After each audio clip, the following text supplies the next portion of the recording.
What's going on, everybody, and welcome back to Johnny K Picks. And in this video, I'll be going over my full card picks and predictions, along with the bets that I'm looking at so far for UFC 302 Makhachev versus Poirier. Now, first things first, please hit that like button, subscribe if you're new, or if you just haven't.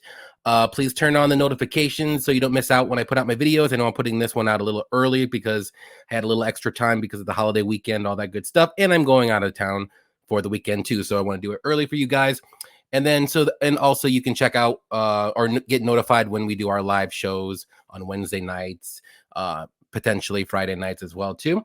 And definitely check out my Patreon as well. Patreon.com/JohnnyKpicks. It's $5.99 a month. You get all my early bets, all my daily bets for NBA, MLB, NHL. If I do any of those, I do like maybe between 3 to 5 non-UFC bets daily. So if you want to check that out, been on pretty big heater with the MLB lately. So definitely check that out. $5.99 a month, or you can become a free member too. But yeah, a couple weeks ago, it was UFC Vegas 92. I'm not going to go over that because it's a couple weeks ago, but I will say Piera Rodriguez, I am mad at you still for headbutting your loss, and I would have won more money than I did. But let's go over my bets. I went 9-3 on my picks, and for my bets, I had 6, and I won 4 of them. So 4 of the 6. Like up there, I had Edson Barboza. That was my loss. I had Angela Hill. Then I had a patchy mix with a couple other parlays that hit too. Yanez by KO hit that one. There's the Rodriguez and Magomedov parlay that should have hit, but she just felt like being, Tyson Fury's dad, John Fury. He just wanted to headbutt people. So that's what you got to do to lose, and that's a good way to lose too. And I had Garimbo and Melissa Gatto in a parlay. Sorry about that as well. So won 3.16 units for that card. Like I said, went 9-3 on my pick. So pretty good. Hopefully keep this winning ways going. But yeah, let's just get right into it, because I know everybody doesn't want to talk about the past. It's been a long time. Everyone probably already heard a million different breakdowns of each fight, but I just wanted to bring up the headbutt real quick. But 302, we got 12 fights. I know there was a ton of fights that were like rebooked, people canceling or withdrawing, getting hurt. Man, I wanted to really see the Tiara Van fight. That would have been cool.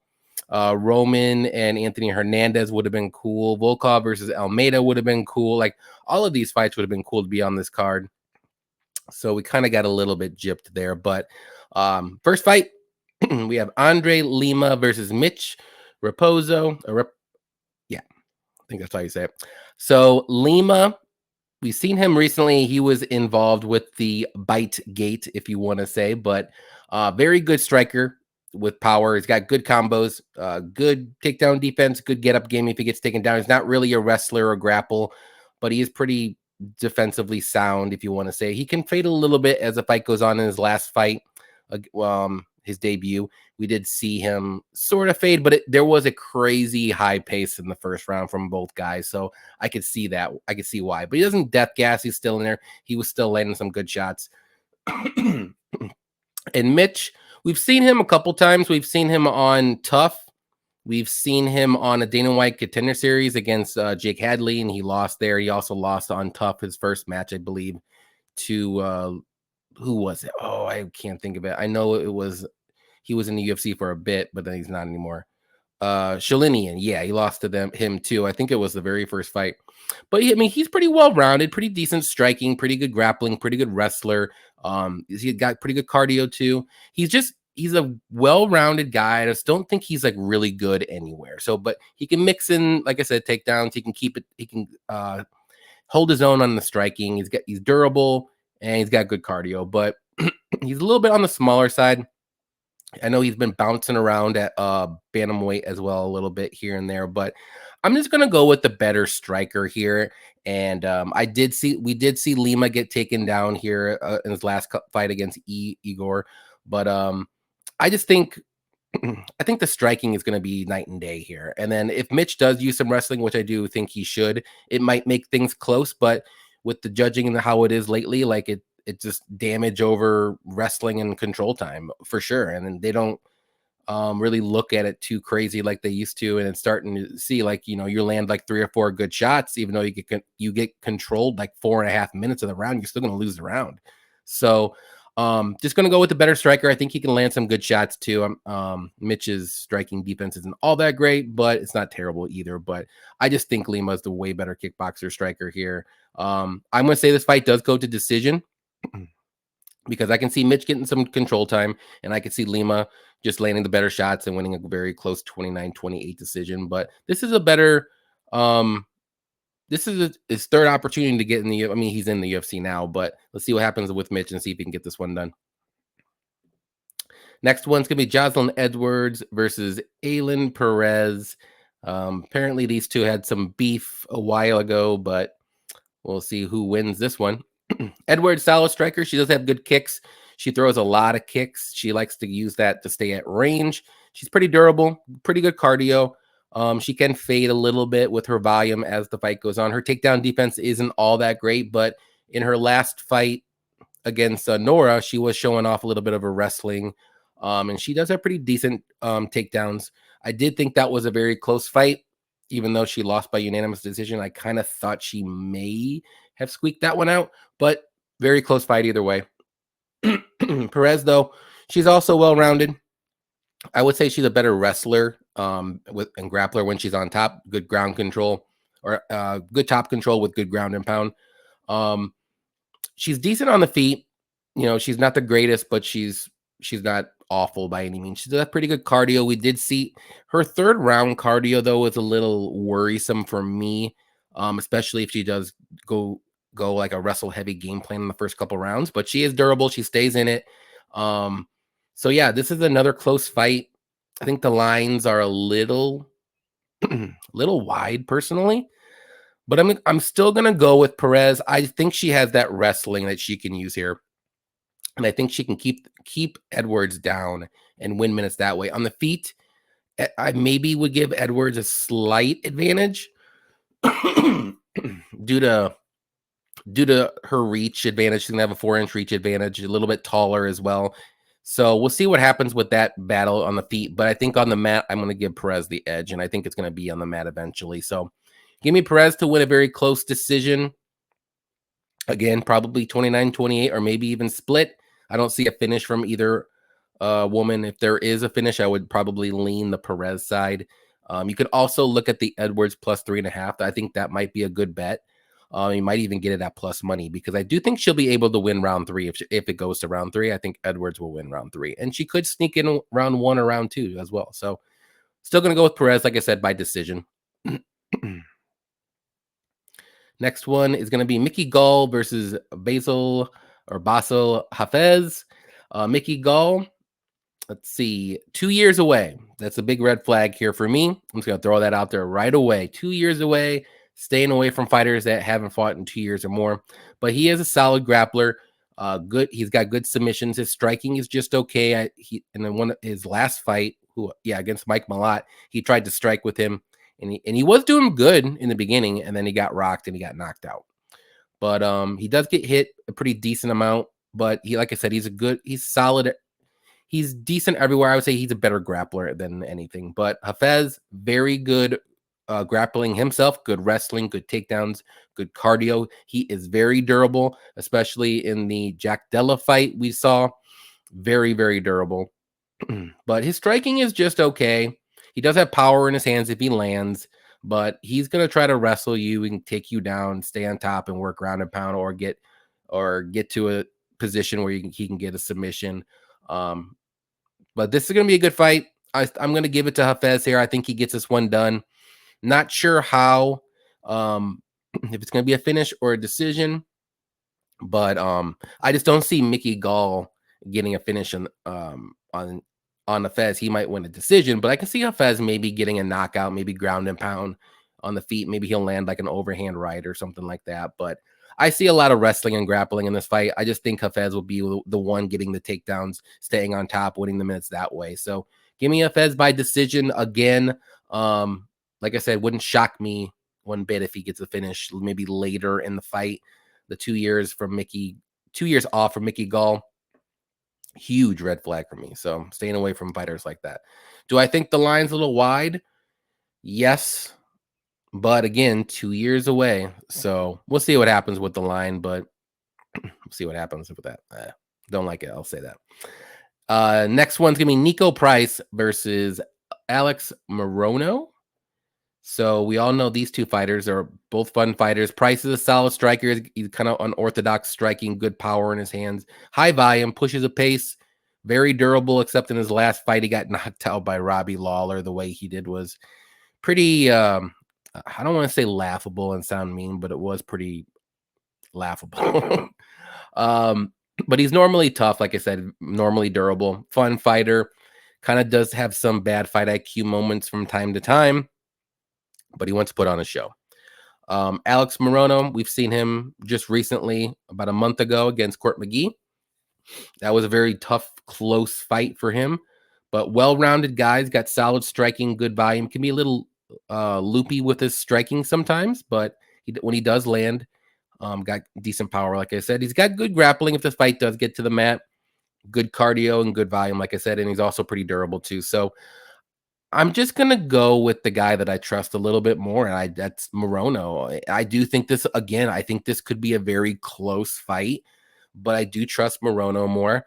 I think he can knock out Price, maybe. I think Price can knock out Morono later on in the fight if this fight does get to the third round. So I like Morono early. Maybe Price can do a late third round storm and maybe get a finish, but if it doesn't and this fight does go to decision, I think Morono's going to be winning it probably more times than not. So for me, I think Price needs a finish, probably late finish. I don't see him getting an early one.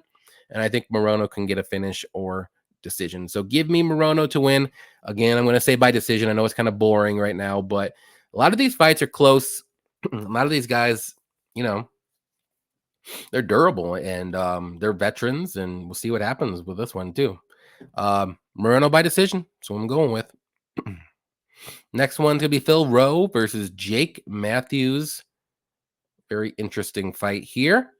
Rowe is a very good striker, very with power. He does have a 80.5-inch reach, so he's gonna have about 8 inches of reach with 4 inches of height on Jake. He does like to stay at range. His takedown defense is actually pretty decent, but when he does get taken down, he does have a good get-up game. But there's sometimes too where I've seen he gets taken down kind of easy too. But sometimes if he's up against the cage, he's very tough to take down because, like I said, he's got the long limbs, long arms. But sometimes I've seen him like in the middle of the mat, that's when he gets himself in a little bit of trouble. But he has been working on his grappling a little bit. He's been doing a lot of grappling matches I've seen on his thing, even though he's losing, but at least he's attempting. Matthews, well-rounded guy. I think he's got pretty good wrestling. He doesn't really use it that often as much as I would like him to, but solid boxing. He is pretty durable, except he got knocked down the 3 times against Matt Selmsberger. But other than that, he's looked pretty good. Michael Morales was a tough fight for him. It's going to be a tough fight for a lot of guys. But he can be a little hittable on the feet too. Sometimes he has some bad fight IQ moments too. So again, I think this is going to be a close fight. I'm going to go with the dog here, though. I just have a little hunch and a gut feeling that Rowe is going to be able to squeak this one out. Now, especially if Matthews doesn't use his wrestling, and I can kind of see that happening here. If this fight is on the feet, the 8 inches is going to give Jake Matthews a lot of problems. I think Rowe can land a good good jabs, good straights down the middle, and rock him a couple times, maybe drop him. So again, both these guys are pretty durable. I'm going to say by decision, but again, I can see Rowe winning by knockout at some point here too. And I don't know if Jake's going to be able to wrestle him down and get a submission or something like that, or wrestle him down and keep him down too.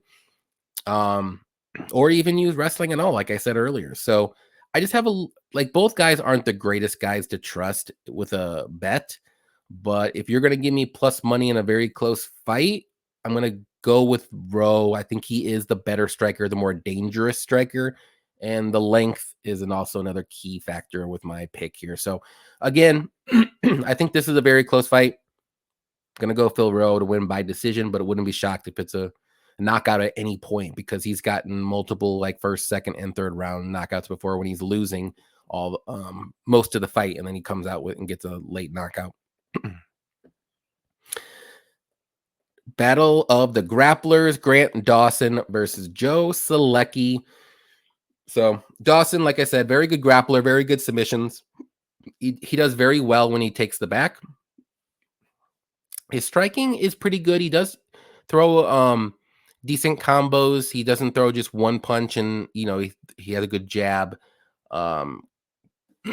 But he definitely wants to get this fight to the mat more times than not. He's got good cardio. I know in his last fight, which was terrible, how it looked. Bobby Green landed a straight jab right down the middle and knocked him out basically, which was insane to me at the time. But maybe he just caught him good, so who knows. But normally he is pretty durable. He does have good cardio and stuff like that. Solecki, again, very good grappler. Has got very good submissions. He does very well, again, if he takes the back of his opponent. His takedowns are okay.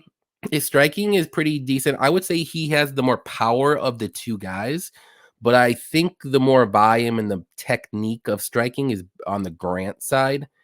Because Joe Solecki's striking is more so like overhand right and done, or just a straight right done, like a jab done. He doesn't follow up with any more strikes than one. He might do two, but it's not like a 1-2, like 1-2 combos, 1-2-3 combos, all that good stuff.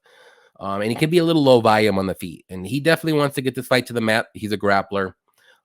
So this is a battle of the grapplers, but I do think this fight might actually play out on the feet for the majority of it, just because that's usually sometimes how it goes with like really good wrestlers, two good wrestlers, or like two good grapplers. They like, for whatever reason, it stays on the feet. Now, if that does happen, I like Grant Dawson to win here. Now, can Joe Solecki crack him in the first round? Maybe. Yeah, because I don't know how his chin's going to be, but I'm going to trust in Grant here to get this done. Again, wouldn't shock me if it's by decision, but I'm going to say by decision. I don't think either guy's going to sub one another. And if it's on the feet, I don't see Grant Dawson knocking out Joe Solecki unless he just gasses him out. The only knockout I can see is from Joe Solecki, but I don't even think he's going to be able to do that too. So give me Grant Dawson to win by decision. The line's getting wider and wider, but I think it's the right side, but it's just tough to bet him after his last performance. So we'll see what happens with the line as the week goes on. Kickboxer versus kickboxer. Roman Kopylov versus Cesar Almeida. So Kopylov, very good striker. He's got good power in his hands.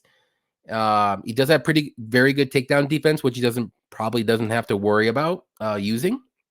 He does have some wrestling he can use. He just doesn't use it. He's a better kickboxer, and more times than not, whenever he's fighting someone, they are the better grappler or better wrestler. So he definitely wants to keep this one on the feet. This is maybe one of the only might be the better wrestler and grappler here. But he is durable, solid cardio.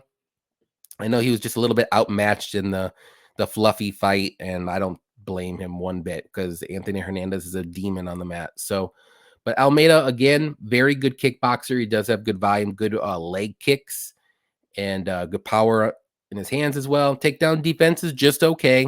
We did see him get taken down a lot by Dylan Budka, but he was able to get back up, and eventually it wore on Dylan, and Almeida was able to work his hands and get the striking going, all that good stuff. He is super dangerous.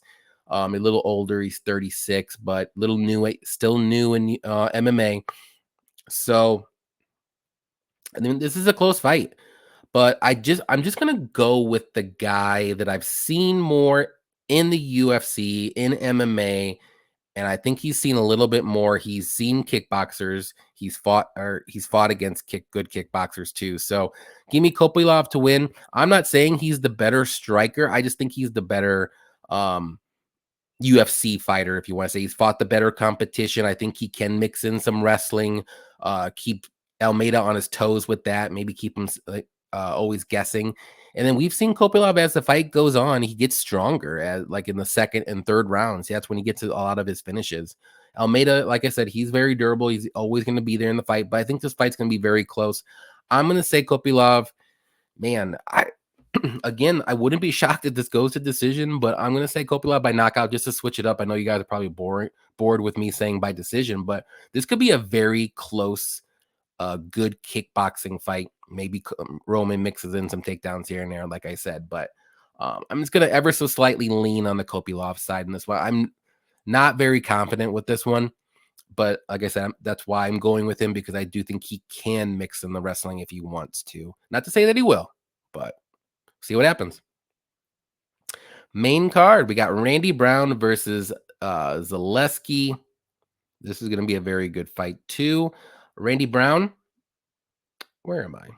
There I am. Very good striker himself. He's got decent power in his hands. He's very long. He's a 78-inch reach, 6'3", he's tall as well. Keeps his range very well. He does have decent grappling and good submissions, good chokes, decent, good cardio, and he can get taken down, but he's pretty defensively sound. And also the chin's a little bit of a worry for me.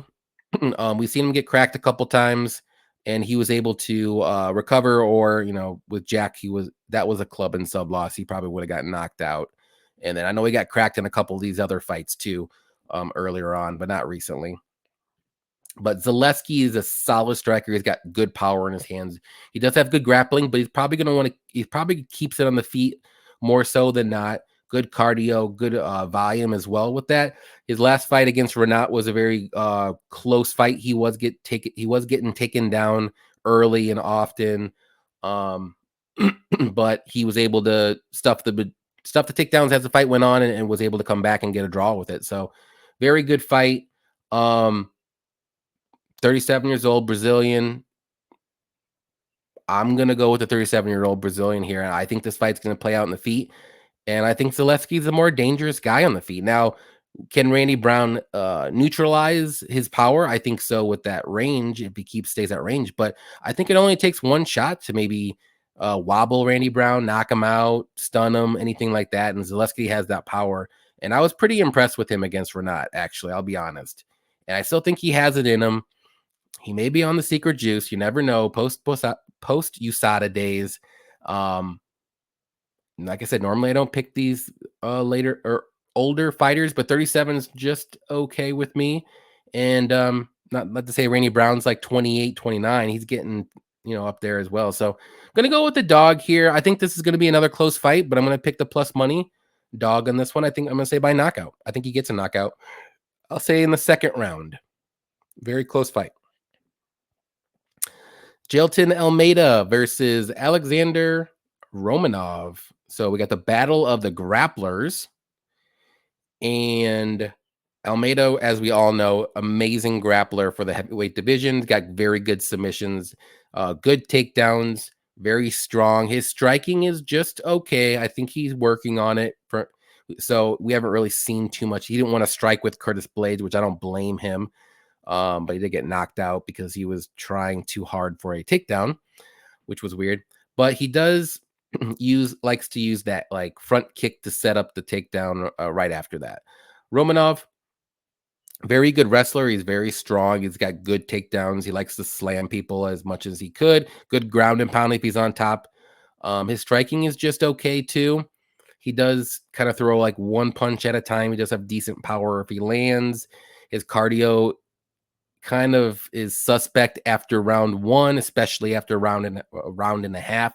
I know in his last fight against Blagoy just couldn't do anything for whatever reason, and Romanov was able to survive and just do a little bit more to win that fight.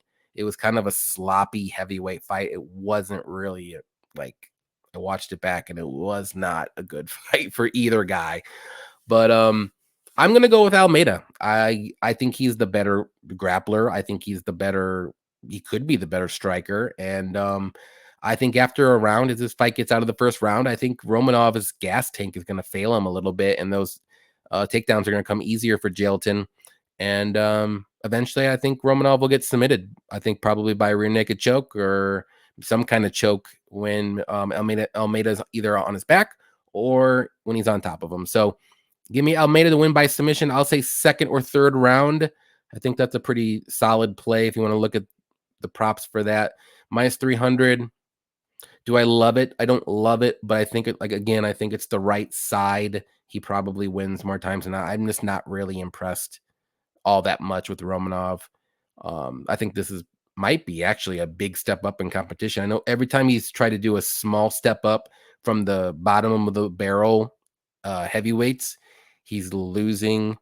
And I mean, at least Almeida beat Derek Lewis and Jairzinho. Like, I don't think Romanov would beat either of those guys any day of the week. So give me Almeida. I'm gonna say by submission. Fun fight, battle of strikers. Kevin Holland versus Oleksiejczuk. Kevin Holland. This is a middleweight fight for Kevin Holland. Just want to point that out there. I think he's a better welterweight, but this is going to be a middleweight. I'm pretty sure. Yeah, middleweight. Just wanted to verify. We all know who Kevin Holland is. Very good striker. He's very long, 81 inches, 6'3". He's tall. He's going to have a 7-inch reach advantage with a 3-inch height. Sneaky chokes, Darce chokes, anything like that. So any club and sub is going to be live here. Good cardio. He's very durable. He can get taken down rather easy, but guess what? Oleksiejczuk is not going to wrestle because he is a straight boxer. So he doesn't have to worry about that. But Oleksiejczuk, again, he's got good power in his hands. He likes to push forward. He does like to work the body, good combos. He's durable too. I know he got knocked out or club and subbed, if you want to say, by Pereira, very quick and easy, but Pereira is a demon at middleweight. And again, this is going to be a tough matchup for Oleksiejczuk. Like, Kevin Holland's no joke. It's just it's tough to even pick and or bet him because you don't know which Kevin Holland is coming to play. Like, is it the Kevin Holland that's going to look like, someone against Chiesa or Ponzinibbio, or is it going to be someone against like Stephen Thompson where he's kind of talking and having fun, or Michael Page even? But Michael Page, I'll give him a little bit of a pass because Michael Page is tough to figure out. Like, McCall is just going to come at you with an box. Like, that's what he wants to do. At least he doesn't have to worry about kicks or anything like that. So I'm going to go with Kevin Holland.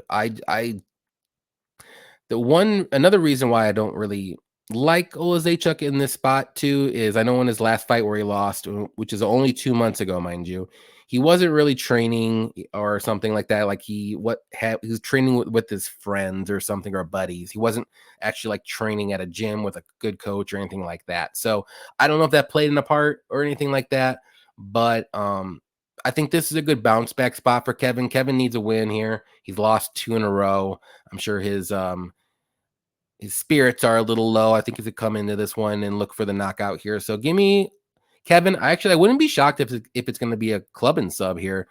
It might actually be easier to grapple Oleksiejczuk and get a finish that way because Oleksiejczuk is very tough.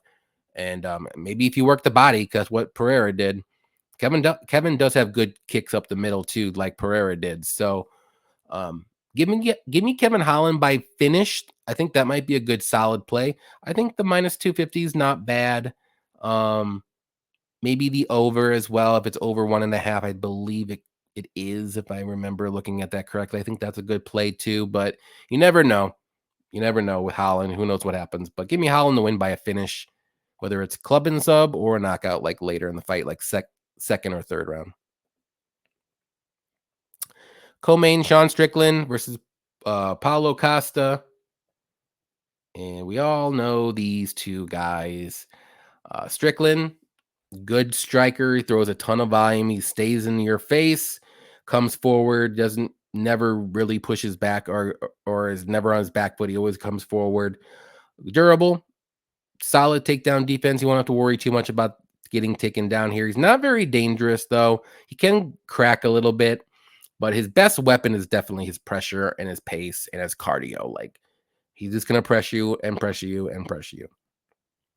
Costa, very powerful striker. He's got good volume too, good cardio. He is very durable, solid takedown defense, which he doesn't have to worry about that either.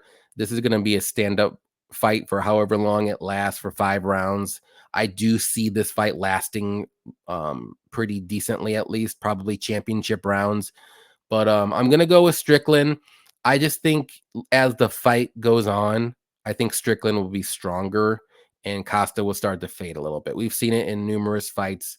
I know he had his moments against Robert Whittaker, but he was kind of fading a bit. Even the Luke Rockhold fight, he was fading in that fight, but he was winning that fight for sure. Vittori especially, but that was a weird circumstance with the weight cut and all that stuff. So, but he did last. Like he doesn't get knocked. The last time he's been knocked out was against Israel, and yeah, he's normally very, very durable. So I don't think Sean's gonna be able to knock him out, but I do think he'll out volume him and cardio him to win a decision or maybe a late finish, but I think it's going to go to decision. So give me Sean Strickland by decision. I like the overs in this fight. Maybe Sean Strickland, like if you can get like a round 4 or 5 decision prop, I think that's on FanDuel. I think that'd be a good look as well. And we got the main event, Islam Makhachev versus Dustin Poirier. We all know who both these guys are too. These guys are well known. So if you don't know who Islam is, he's pound for pound #1 fighter in the UFC. He's very good, amazing wrestler, very good takedowns. He's got good submissions, good ground and pound, good striking. He's durable, pretty good cardio.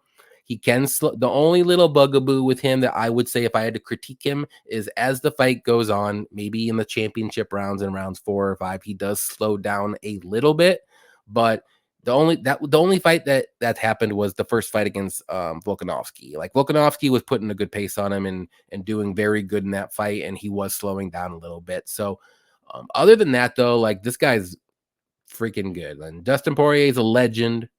Very good boxer. He's got good power, good combos, great boxing, good striking defense. He does have decent. He thinks he's a good grappler. He likes to jump gillies, which that could put him in some bad spots in this fight, but he's very durable. He's got good cardio, but I mean, his best chance to win this fight, Dustin, is to keep this fight on the feet. And Islam's easiest chance to win this fight is to get this fight to the mat. What do I think Islam's going to do? I think he's going to go for the takedowns. It might not be right away. I think he may look for some openings and wait for the right time. But once this fight gets to the mat, like Dustin's not getting back up. He's going to have to survive and just hope that he can make it to the end of the round. So because I just don't see him getting up after one takedown because Islam has very, very good top control. And once he gets you down, you're not getting back up. So give me Makhachev. Obviously, I think it's a no-brainer here. I think he's going to eventually get a submission. I don't see a knockout from Islam. If there is going to be a knockout, it could be Poirier, but I don't think that's going to happen either because Islam's not going to play that game on the feet. And he knows he needs to get this fight to the mat, get it in his world. And they take the path to least resistance right here and use wrestling. He's a very knowledgeable fighter. He's got good fight IQ. He doesn't do anything stupid. So Islam's going to win this fight by submission. I'm going to say second or third round submission. I don't think it gets to the championship rounds at all. And I did hear that Dustin was maybe thinking about retiring after this fight. So we'll see what happens. I hope not, but he's only 35. It's not like he's 38 or something. He's just in a tough division. Like he's at the top and the top is good. It's not, he still can fight and fight some very good fights. So I don't think he should retire at all. He's not ready. So, but I get what he's saying though. But all right, guys, that is it. Those were the 12 fights. Those are my picks and breakdowns and bets that I'd be looking at for UFC 302. Definitely want to thank you for watching. Please hit the like button, subscribe, turn on the notifications on your way out so that way you know when I put out my videos. Our live show, me and Cody from Blood Money MMA Bets, will be Wednesday, as always, 6 p.m. Central, 7 p.m. Eastern time. And we'll possibly be doing a Friday night live show as well. Since it is a pay-per-view, we usually do the Friday night ones too. So definitely, like I said, appreciate you checking, watching the video. Check out my Patreon as well up there, patreon.com/JohnnyKpicks. And yeah, that's all I got for you. Take care. Have a good weekend and happy fight night.